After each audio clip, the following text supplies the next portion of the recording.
know how to do the Heimlich on birds.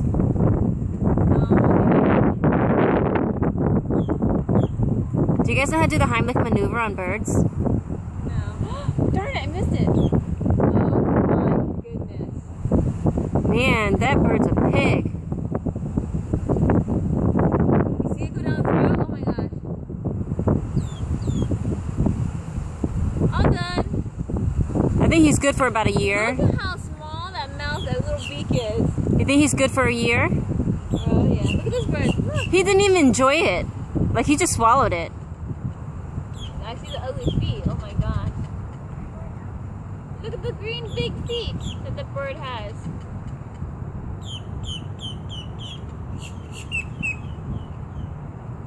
Lone, you see how there are so many different, like, birds? Yeah.